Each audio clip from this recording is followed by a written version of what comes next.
I've been traveling alone for quite a while, been to a lot of sketchy places. My thinking is that if I don't bother you, then you don't bother me. Just gonna keep my head down and do my thing.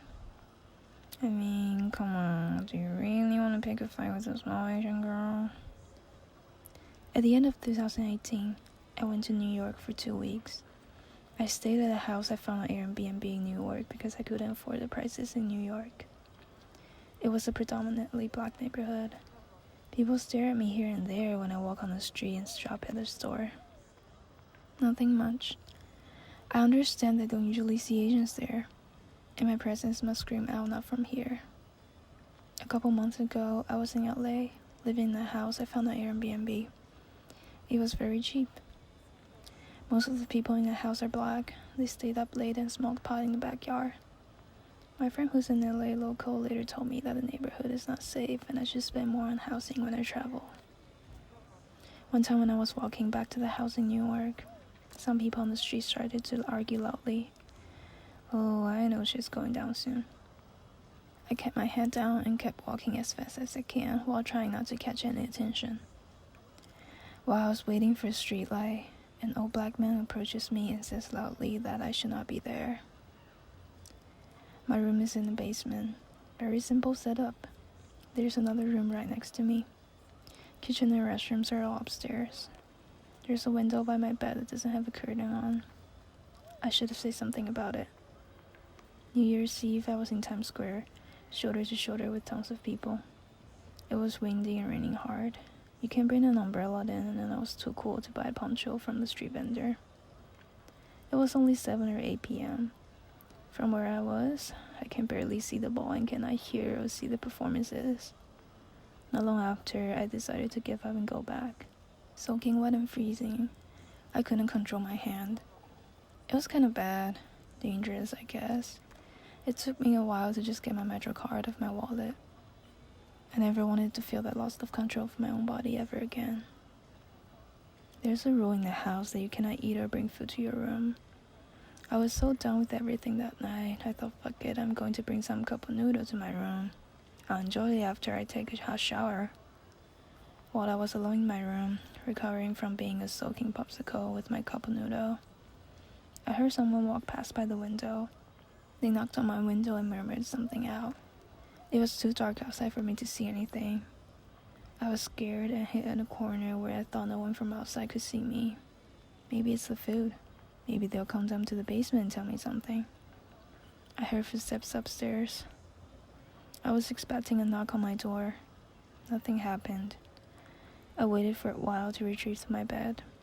I understand that I didn't follow the house rule, but the fact that it's so easy for whoever to see what I'm doing in my room just disgusts me. Where's my privacy? I should have said something about it.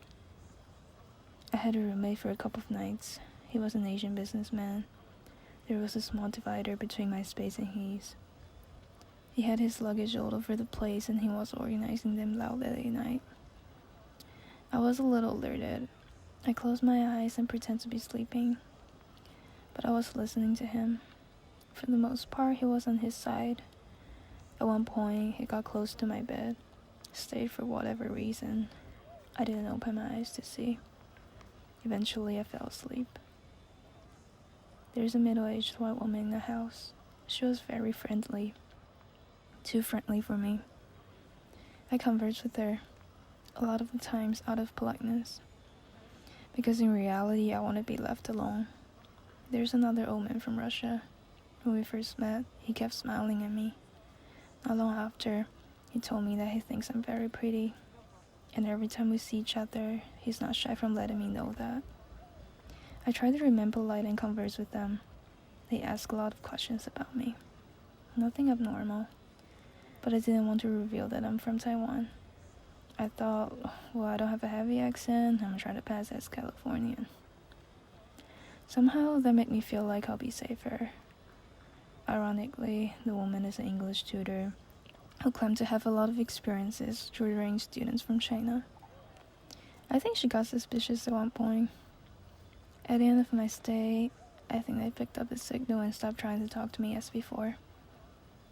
I also listened to a lot of Kendrick Lamar and J. Cole when I walked around the neighborhood. I don't understand their struggle because I've never been through what they sing in the songs, but somehow it made me feel less alienated. Someone moved into the room next to mine during my stay. I think they saw me when I went inside my room. I didn't think too much of it and started doing face mask. Not long after, I heard knocking on the door. It's a young, tall, muscular black man. He explained that he's from Africa and he doesn't have any friends here. He asked for my phone number.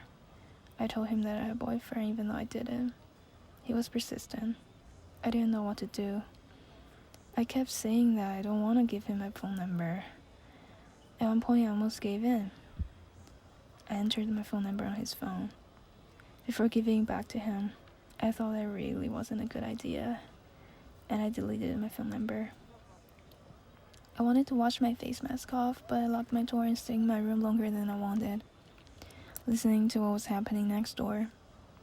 I wanted to choose a timing where I didn't have to face the man again. After that, every time I wanted to get in and out of my room, I'm alerted. A couple of days later, the middle-aged white woman told me that the man got kicked out of the house because he was arresting people. Well, no thanks to Emily. One time when I was waiting for the bus, a middle-aged black man approached me on the street, telling me loudly that he's going to take me to the movies and stuff. I kept my head down and murmured, "No, it's okay," or some bullshit like that. After that, I stayed at the same spot waiting for my bus, just like the 10+ people around me. I wonder if I told him, "Yeah, let's go to the movies. I love movies. Take me to the movies," what his reaction will be like, what the people around us will think. I will still travel alone. I might still go to sketchy places just because I don't have much money. I don't know karate or taekwondo. I don't carry self-defense tools on me, which I should probably start doing. I was planning to meet up with my 2 male friends in New York, but that never happened. One of them is from Newark, actually, and one of them is like me, an Asian international student. I wonder what his experience was like. I rated the place all 5 stars on Airbnb.